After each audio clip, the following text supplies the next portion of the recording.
السلام علیکم ناظرین، آپ دیکھ رہے ہیں پروگرام دو ٹوک بات۔ میں ہوں کرن ناز۔ سحری کے عدم اعتماد میں ناکامی کے بعد سیاسی میدان میں عمران خان ایک بھی وکٹ لینے میں تو کامیاب نہیں ہو سکے۔ ان سے مسلسل وائٹ اور نو بالز ہو رہی ہیں۔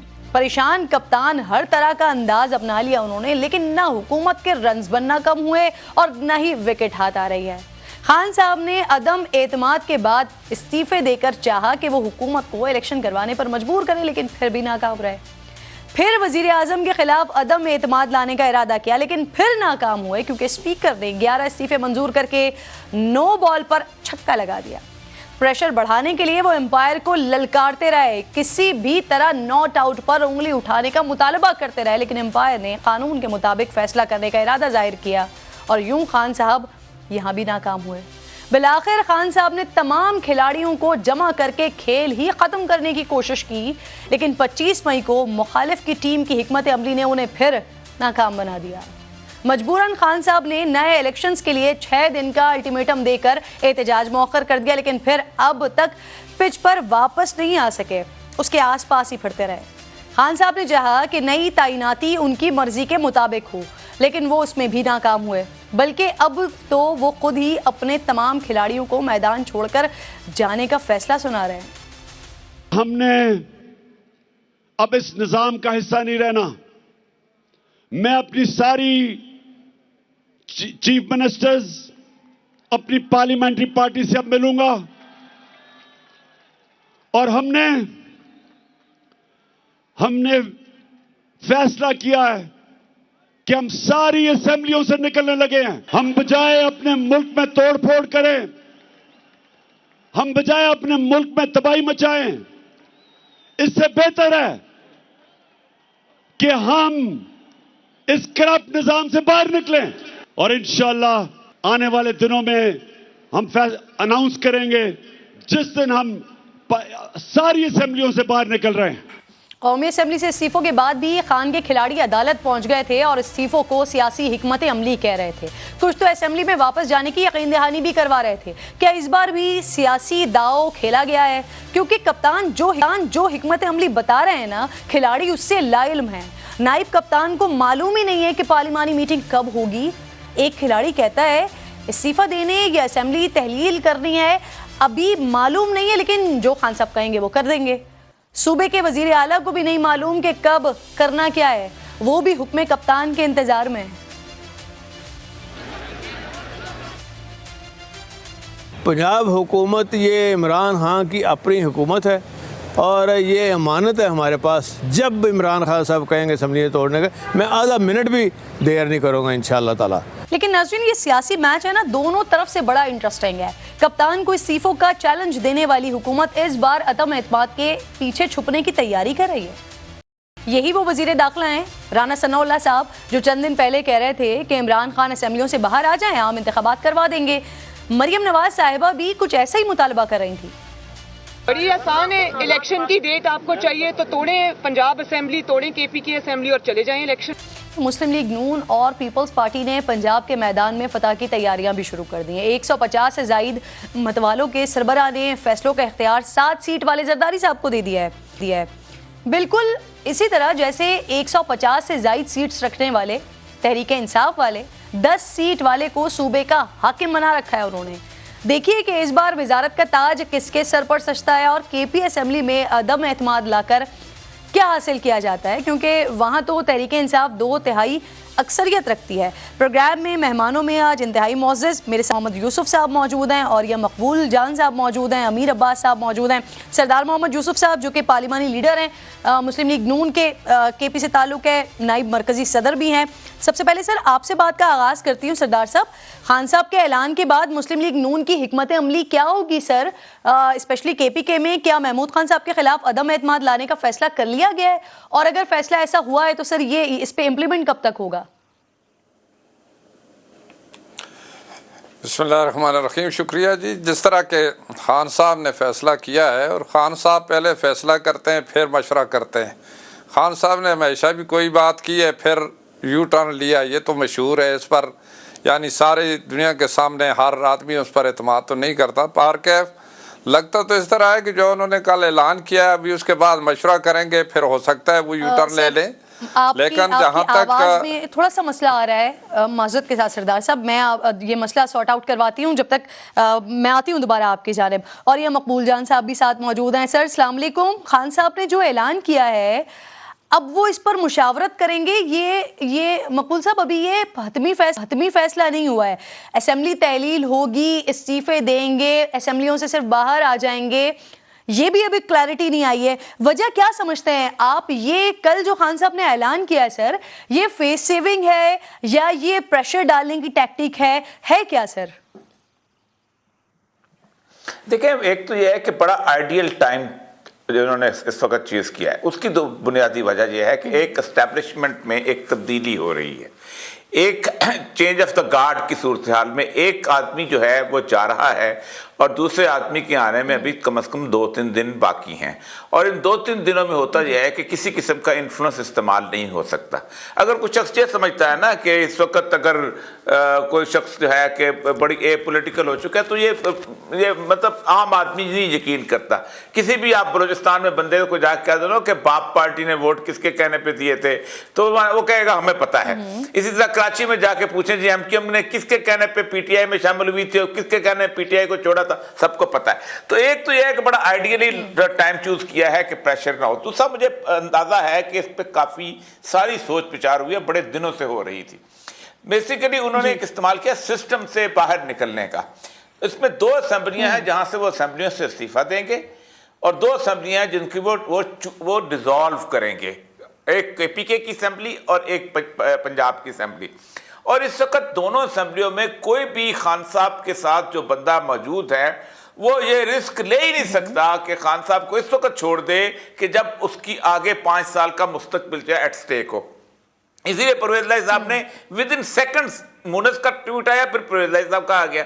اب آپ مجھے یہ بتائیے کہ دونوں اسمبلیاں اگر ڈیزالو ہوتی ہیں تو 5 سال کے لیے الیکشن ہوں گے، پھر وہ 4 دن کے لیے نہیں ہوں گے، 15 مہینے 2 مہینے کے لیے نہیں ہوں گے، وہ 5 سال کے لیے 2 نئی اسمبلیاں وجود میں آ جائیں گی. اب 2 نئی اسمبلیاں وجود میں آنے کے بعد اگر اگست میں الیکشن ہوتے ہیں، اگست میں اگر الیکشن ہو جاتے ہیں تو اس کا مطلب یہ ہے کہ 2 جگہ تو پھر پی ٹی آئی کی حکومت نظر آ رہی ہے. کوئی بندہ بھی اس کو ڈینائی نہیں کر سکتا. آپ مجھے بتائیے یہاں تو انٹرم گورنمنٹ نہیں بنے گی، 75% پاپولیشن میں تو ختم. تو یہ تو اتنی شاندار اس وقت موو ہے کہ جس کا کوئی جواب نہیں. اگر موو چل پڑی تو شاندار ہے. ٹھیک، صحیح سر. لیکن کھیل جائیں تو بات ہے نا. امیر آپ کیا سمجھتے ہیں کل والا جو موو تھا خان صاحب کا، وہ اسے جی سر میں آتی ہوں آپ کی طرف دوبارہ.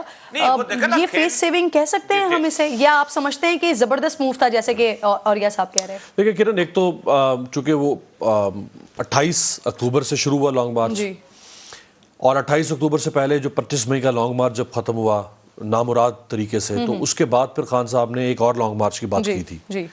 اب چونکہ وہ مسلسل اس بات پر مصر تھے کہ وہ لانگ مارچ کریں گے اور اس لانگ مارچ سے وہ نتائج حاصل کریں گے، تو ایک آپ کہہ لیں کہ انہوں نے اپنی سپورٹ بیس میں ان کو ایک ٹارگٹ دے دیا تھا کہ ہم اس منزل تک پہنچیں گے. اب ان کے لیے بڑا مشکل تھا کہ وہ یہاں سے اس کو بیک فٹ پہ آ جائیں.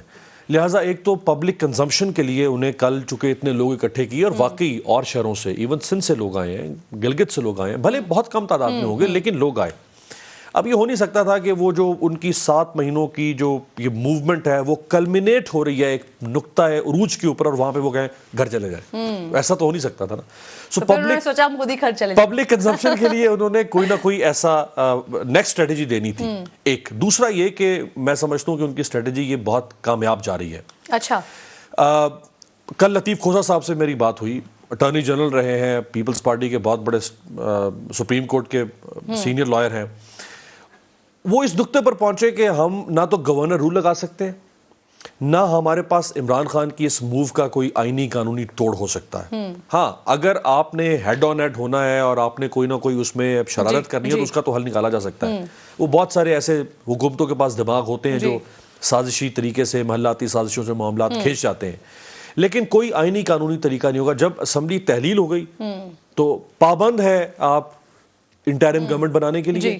انٹرم گورنمنٹ بنے گی، 60 سے 90 دن میں انتخابات ہو جائیں گے.